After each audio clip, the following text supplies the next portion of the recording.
On elevated terrain near the Aar Canal in northern France, General Major Heinz Guderian raised his field glasses on the morning of May 24, 1940.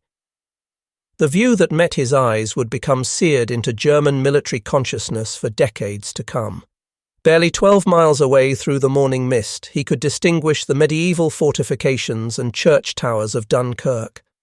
His 19th Panzer Corps represented the cutting edge of what appeared to be Germany's most spectacular military achievement, positioned to deliver a knockout blow against the trapped British expeditionary force that might conclude the Western campaign entirely. What followed next transformed what should have been total victory into one of warfare's most debated might-have-beens. The directive arrived: cease all movement immediately, canal crossing forbidden. According to his later writings in Panzer Leader, Guderian found himself unable to articulate a response. He would subsequently characterize this instant as exerting the most catastrophic impact on the entire trajectory of the conflict. His forces had compiled an extraordinary record of achievements leading to this point: the Sudan penetration, the dash to the coast that severed Allied armies, the seemingly impossible feat of reaching the English Channel within a 10-day span. Before him lay roughly 400,000 Allied troops compressed against the shoreline, apparently without escape routes. Yet precisely at this critical juncture, with complete victory visible on the horizon, Germany's war apparatus came to an abrupt standstill. What follows represents Dunkirk's story through German eyes, perceived not as miraculous salvation, but as incomplete triumph, wasted possibility, and a psychological watershed that would fundamentally alter the entire conflict. It emerges through the perspectives of German troops who observed vessels ferrying away an army they had vanquished, through testimonies of panzer leaders commanded to maintain positions while their quarry slipped away, and through reflections of survivors who spent subsequent decades contemplating alternative outcomes. The launching of Fall Gelb on May 10, 1940, represented revolutionary military doctrine brought to fruition. Army Group A, under General Oberst Gerd von Rundstedt's leadership, controlled the primary assault element. Rundstedt's command included the 4th Army under Gunther von Klug, the 12th commanded by Wilhelm List, and Ernst Busch's 16th. The genuine spearhead consisted of Panzergruppe Kleist, containing the massed armour destined to carve through French territory. This audacious scheme, originated by General Lieutenant Erich von Manstein and supported by Hitler personally, demanded the element of surprise. While Fedor von Bock's Army Group B pushed into Holland and Belgium, seemingly repeating the 1914 Schlieffen approach, the actual strike would emerge from the supposedly impassable Ardennes woodland. Within this sector, Guderian's 19th Panzer Corps would accomplish what most deemed impossible.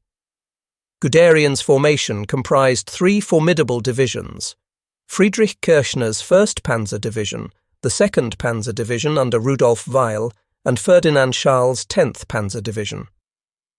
Operating alongside Guderian, General der Infanterie Hermann Hoth's 15th Corps pressed forward with 2 additional formations: the 5th Panzer Division and the 7th Panzer Division, led by an officer named Erwin Rommel, whose ambitions would soon become evident. Within mere days, Rommel's unit would acquire the nickname Ghost Division due to its tendency to materialize in unexpected locations. The penetration occurred with breathtaking velocity. May 13th saw Guderian's elements crossing the Meuse at Sedan following a pulverizing Luftwaffe assault by Fliegerkorps 8 under Wolfram von Richthofen, the legendary Red Baron's cousin. French defensive positions disintegrated beneath the coordinated assault of armoured vehicles, dive bombers, and mechanized infantry. Hans von Luck, leading a reconnaissance battalion within Rommel's 7th Panzer Division, would later document in Panzer Commander their arrival at the Meuse within merely 3 days, a tempo that astonished even German participants. This remarkable speed derived not solely from tank capabilities, but from an entirely novel approach to warfare. Forward-positioned Luftwaffe liaison personnel, equipped with radio communications, could summon Stuka dive bomber attacks within 45 minutes, the whaling Ju-87s of Sturzkampfgeschwader II and St. G-77, their sirens screaming, demolished enemy morale before armoured forces arrived. This represented psychological operations married to mechanical efficiency. By May 20th, the unthinkable had materialised. Armoured vanguards from the 2nd Panzer Division achieved Neuilly-sur-Mer on the English Channel coast. Within just 10 days, German forces had driven a passageway to the sea, bisecting Allied armies. The advance velocity had been so extreme that even Hitler expressed incredulity at his command post. Yet achievement generated its own complications. Tank attrition through mechanical failures and combat engagement had climbed alarmingly. Certain panzer formations reported reductions to 50% capacity by May 21st. Logistics chains stretched perilously across hundreds of miles. Infantry divisions fought to maintain pace with the racing armour. Then Arras intervened. May 21st found Rommel's 7th Panzer Division, advancing with confidence, abruptly attacked by British tanks near Arras. The consequences proved immediate and alarming. Rommel's official combat diary documented divisional casualties as 89 killed, 116 wounded, and 173 missing, exceeding the entire breakthrough period to that moment. Rommel himself was compelled to personally direct anti-tank weaponry, subsequently writing in reports that he personally designated targets for each gun. The psychological repercussions reached German Supreme Command. Kleist's headquarters developed concerns regarding exposed flanks. Though British forces were eventually repelled, the attack had implanted uncertainty in German thinking. Had the panzers advanced too far? Were they advancing into an ambush? By May 23rd, German forces controlled Boulogne and were laying siege to Calais.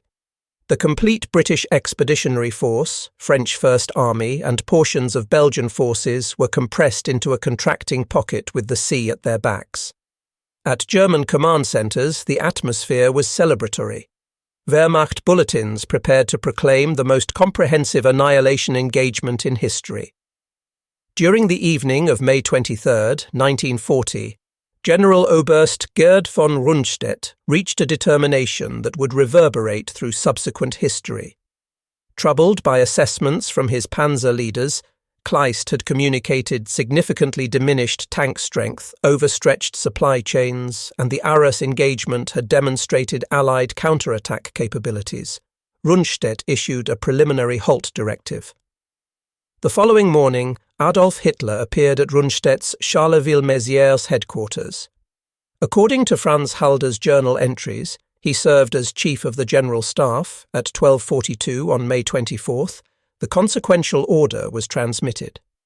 By the Führer's command, offensive operations northwest of Arras must be restricted to the general line Lens-Bethune-Aire-Saint-Omer-Grave lines. Canal crossing was prohibited. Halder recorded with exasperation that the Führer displayed extreme nervousness, reluctant to accept any hazards. The Halt directive had multiple architects. Rundstedt harboured concerns about his flanks and desired infantry reinforcement. Hitler, haunted by First World War memories in Flanders, considered the marshy Dunkirk terrain unsuitable for armoured operations. Perhaps the most decisive influence arrived via telephone from Hermann Göring. The Reichsmarschall had guaranteed that his Luftwaffe would obliterate the Dunkirk pocket from above. Why endanger valuable panzers when aerial forces could complete the mission? Frontline impact proved immediate. Guderian, whose 19th Panzer Corps sat within visual range of Dunkirk, reacted furiously. His 1st Panzer Division had already positioned bridging materials across the AA Canal. Certain reconnaissance elements had crossed. Now they received orders to withdraw and establish defensive positions. Throughout 3 critical days, German troops remained inactive as evacuation operations commenced before their observation. Through optical instruments, they witnessed an armada beginning to assemble off the French coastline. Destroyers, passenger vessels, fishing craft, private yachts, anything capable of floating and transporting personnel. Wehrmacht war diaries from forward units chronicle the frustration. The 2nd Panzer Division's engineering units spent May 25th constructing canal bridges, preparing for the advance they presumed inevitable. Artillery formations maintained harassing fire against beaches and port facilities. But the Wehrmacht's primary striking capability, its concentrated armour, remained stationary. On May 26th evening, Hitler finally rescinded the Halt directive. But another 16 hours would elapse before units resumed forward movement. By then, the Allies had gained 4 precious days to establish defensive arrangements and commence Operation Dynamo earnestly. When German forces finally advanced on May 27th, they encountered organised resistance rather than anticipated chaos. Hermann Göring's assurance to Hitler that his Luftwaffe would annihilate the Allied pocket represented one of the conflict's monumental miscalculations. The forces at his disposal appeared overwhelming. Luftflotte 2 under General Feldmarschall Albert Kesselring and Hugo Spörler's Luftflotte 3, with Wolfram von Richthofen commanding Fliegerkorps 8, containing Stuka dive bomber assets. In aggregate, over 300 bombers and 550 fighters stood prepared. May 27th marked Operation Dynamo's first complete day, and the Luftwaffe's concentrated effort to fulfill Göring's guarantee. German squadrons attacked in successive waves from 7 in the morning until nightfall. Dunkirk harbour was set ablaze, oil storage tanks creating black smoke visible for miles. Yet Fliegerkorps 2 war diary entries would document unexpected opposition from RAF Fighter Command. Spitfires and Hurricanes operating from southern England engaged German formations. The Luftwaffe forfeited 23 aircraft that initial day alone. Among casualties were experienced aircrews that could not be readily replaced. The fundamental difficulty was endurance. The Messerschmitt Bf 109E, operating from Belgian airfields, possessed barely 10 minutes over Dunkirk before fuel considerations forced homeward departure. The Stukas, so devastating when protected, proved susceptible to modern fighters when escorts withdrew. Weather proved equally problematic. Of 9 evacuation days, only 2.5 provided satisfactory flying conditions. On May 28th, clouds and smoke from burning oil obscured targets. Kesselring protested to Göring that crews were exhausted following 2 weeks of intensive operations. The Luftwaffe's most significant success occurred June 1st, when clearing weather permitted maximum effort. 4 destroyers were sunk alongside other vessels, yet by then most BEF personnel had already escaped.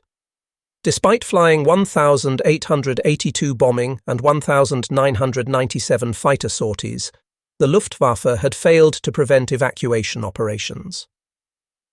German pilot Joachim Müncheberg of Jagdgeschwader 26 flew escort missions throughout the evacuation period. His combat documentation notes claiming 5 Spitfires, including 4 on May 31st alone, earning him the Iron Cross First Class. Yet even this ace noted British resistance intensity and maximum range operation challenges. When German ground forces resumed advancement on May 27th, they encountered transformed defensive arrangements. The British had utilised their respite to establish formidable perimeter positions along canal lines. French forces, particularly the First Army, had commenced a final stand that would occupy German divisions desperately needed elsewhere. The German 18th Corps War Diary describes the 56th Infantry Division advancing through flooded terrain toward the Dunkirk perimeter, suffering substantial casualties from prepared British positions. The division became combat ineffective and required withdrawal. Robert Kershaw's research in Dunkirk 1940 reveals there was virtually no comprehensive plan to reduce the pocket. Units attacked piecemeal without coordination. Only 5 of 10 German divisions surrounding Dunkirk could operate effectively from dry terrain due to flooding. The Lille siege proved particularly expensive. 7 German divisions became embroiled in a 4-day engagement against 40,000 French defenders. The garrison finally capitulated on May 31st, but their sacrifice had occupied forces that might have made the decisive difference at Dunkirk. General Weger, commanding German forces at Lille, noted in his after-action assessment that French resistance surpassed all expectations. German artillery observers chronicled extraordinary scenes on the beaches. Wehrmacht records describe extended lines of personnel stretching from dunes into water, maintaining discipline even under fire. The vessel variety particularly impressed observers. Everything from Royal Navy destroyers to Thames pleasure steamers, from fishing trawlers to private yachts. One divisional war diary noted that the enemy maintains remarkable organisation during evacuation operations. Small craft shuttle continuously between beach and larger vessels, despite artillery fire. The spontaneous mobilisation of civilian vessels was completely unanticipated by German military planners.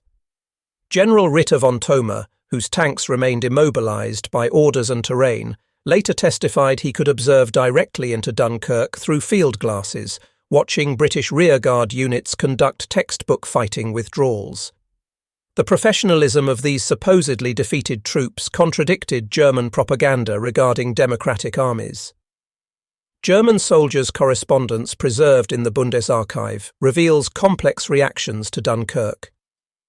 Initial confidence regarding imminent British capitulation gradually transformed into uncertainty as Britain continued resistance.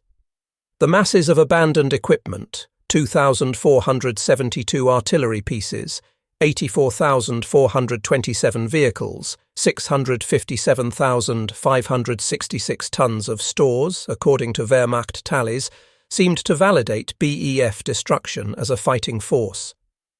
Yet Wehrmacht intelligence reports noted growing unease among troops. If defeated armies could escape so successfully, what might defending ones achieve? The psychological impact proved particularly acute among units that had suffered unexpected casualties against British rearguards. The SS Totenkopf Division's massacre of British prisoners at Le Paradis on May 27th and Wormhout on May 28th reflected discipline breakdown when confronted with fiercer resistance than anticipated.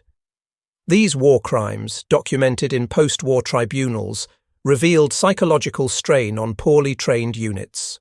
Sönke Neitzel's analysis of German POW conversations, recorded secretly by British intelligence, reveals how profoundly Dunkirk affected German military thinking. Veterans consistently described it as the missed opportunity when the war could have been concluded. Post-war German military studies identified Dunkirk as the juncture where strategic momentum shifted permanently. While Germany would achieve additional victories, the opportunity for rapid triumph had passed. Every subsequent campaign would be fought with Britain actively opposing. Franz Halder's diary provides the most detailed contemporary criticism of the Halt order. His May 24th entry noted Hitler was terribly nervous and afraid to take any chances. Halder had opposed the Halt, believing the Luftwaffe remained dependent upon weather conditions. Heinz Guderian's post-war memoir, Panzer Leader, identified the Halt as having the most disastrous influence on the entire future course of the conflict. His bitterness was professional. His corps had been within striking distance of Dunkirk when halted. Rundstedt's position evolved significantly. Initially supporting the Halt due to tank losses and overextended flanks, he later claimed it was entirely Hitler's determination. This assertion, unsupported by contemporary evidence, became part of post-war mythology, shifting blame to the deceased Hitler. Hermann Göring never publicly acknowledged error. But the Luftwaffe's failure permanently damaged his standing.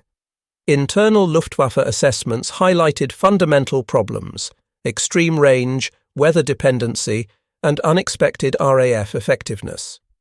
Kesselring and Richthofen's after-action reports emphasized that their forces were exhausted after 2 weeks of intensive operations.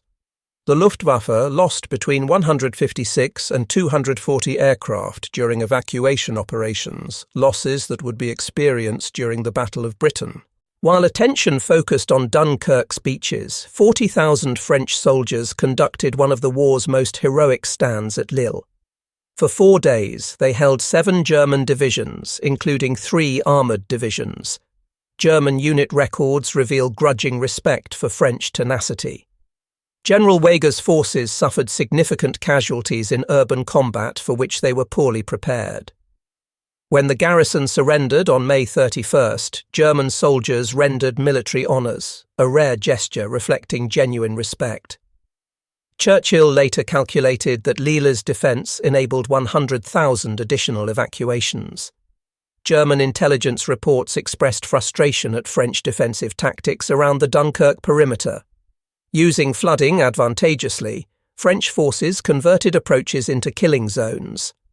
The 68th Infantry Division repelled German attacks even as evacuation proceeded. Wehrmacht reports noted French units maintained discipline even after Belgium's surrender on May 28 exposed their flank. German commanders had anticipated French morale collapse, but discovered increased determination instead. German soldiers advancing into Dunkirk after June 4 discovered extraordinary quantities of abandoned equipment. Wehrmacht quartermasters catalogued 2,472 artillery pieces, 84,427 vehicles, 657,566 tons of ammunition and stores. Propaganda companies filmed endless footage of captured materiel. This material windfall created false assumptions.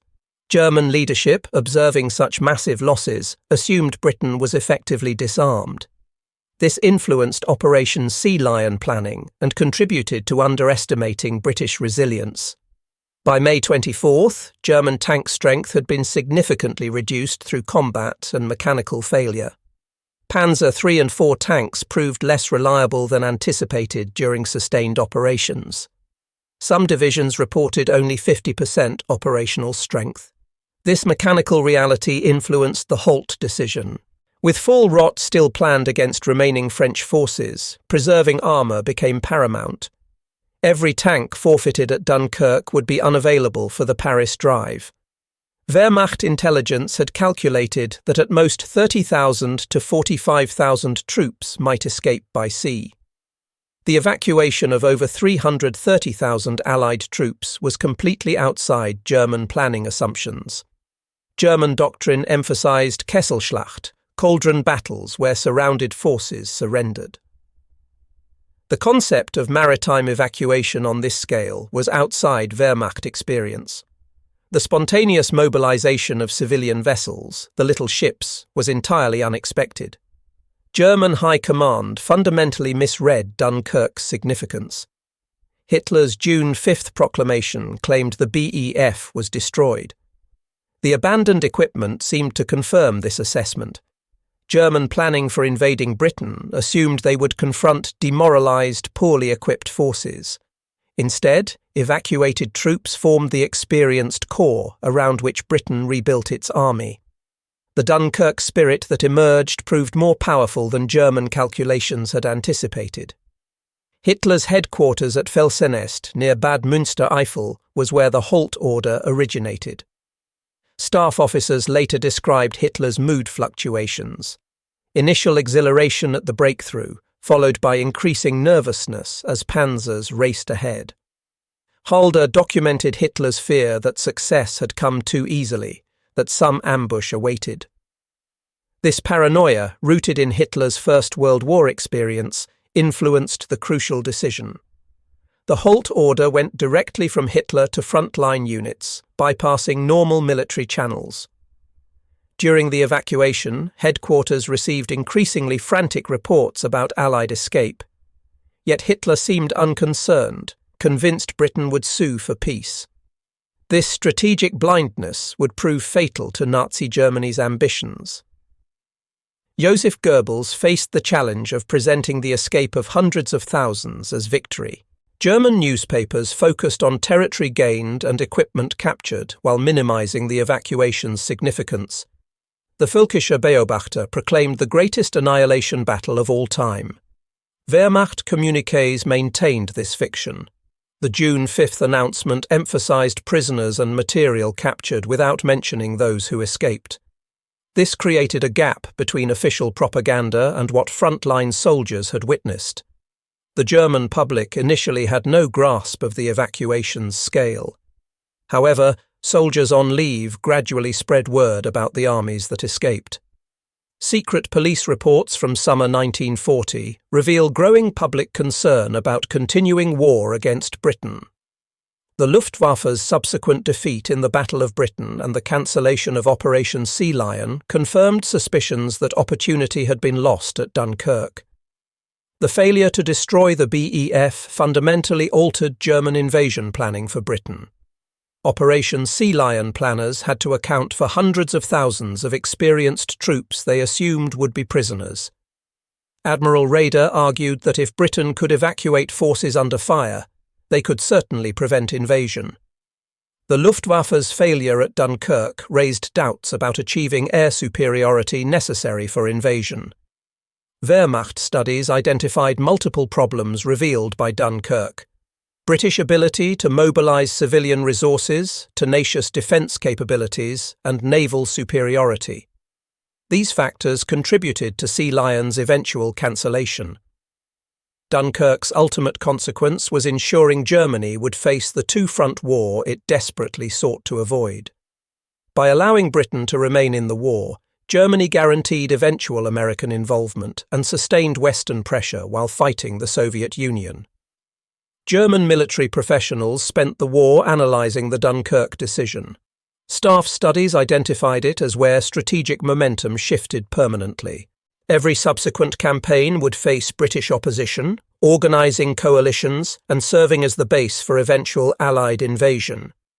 Hans von Luck's reconnaissance battalion in the 7th Panzer Division had led Rommel's thrust through Belgium, reaching the Meuse in 3 days. In his memoir Panzer Commander, von Luck described the frustration of watching the evacuation while ordered to halt. "We could not understand why we let so many escape," von Luck wrote. His reconnaissance units, trained to exploit weakness, sat idle while enemy forces escaped. The professional soldier in him recognized this strategic failure even as propaganda proclaimed victory. Rommel's after-action report from Arras, preserved in the Bundesarchive, describes near disaster on May 21st. British Matilda tanks had torn through his division's flank. Rommel personally directed anti-tank guns, using 88mm flak guns in ground roll to restore the situation. The psychological impact on German command was significant. If 2 British battalions could cause such disruption, what might coordinated counter-offensive achieve? This fear contributed to the cautious halt order. Wehrmacht artillery observers documented the evacuation through their rangefinders. Unit war diaries described beaches resembling disturbed anthills, with long queues maintaining discipline under fire. The variety of vessels, from warships to pleasure craft, demonstrated British improvisation capacity German planners hadn't anticipated. Luftwaffe unit records detail the challenges of the Dunkirk operation. Jagdgeschwader 26's war diary notes the strain of maximum range operations. Pilots had minimal time over target before fuel-forced return. Stuka units reported heavy losses when fighter escort departed. Weather reports from Luftflotte 2 and 3 show that poor conditions prevailed for most of the evacuation period. Smoke from burning oil tanks further obscured targets. Kesselring's protests to Goering about crew exhaustion went unheeded. Joachim Müncheberg of JG-26 achieved ace status during Dunkirk operations, claiming multiple Spitfires. Yet his combat reports note the unexpected intensity of RAF resistance. British fighters appeared in greater numbers than intelligence had predicted. The Luftwaffe's June 1st maximum effort sank several ships, but came too late. Most evacuations were complete. Despite nearly 4,000 sorties flown, the Air Force had failed to deliver Goering's promise. Post-war interviews with German veterans consistently identified Dunkirk as the war's turning point. In testimony for the U.S. Army's Historical Division, former Wehrmacht officers described it as the moment victory slipped away. General Ritter von Thoma, interviewed by Basil Liddell Hart, stated he was right out in front near Berge. From there, he could see everything happening in Dunkirk. His frustration at being held back remained evident years later. Military historians have extensively analyzed the Halt order. The German official history, Das Deutsche Reich und der Zweite Weltkrieg, identifies multiple factors: tank losses, stretched supply lines, Hitler's nervousness, and Göring's assurances. Modern analysis emphasizes that the Halt order, while significant, was not the sole factor in the evacuation's success. French resistance, British determination, and German exhaustion all contributed to the outcome. The Dunkirk experience fundamentally affected German military doctrine. The failure to prevent maritime evacuation led to increased emphasis on coastal defense and anti-shipping capabilities. However, these lessons came too late to affect the war's outcome. Wehrmacht staff studies from 1941 to 1945 repeatedly cited Dunkirk as demonstrating the danger of incomplete victory.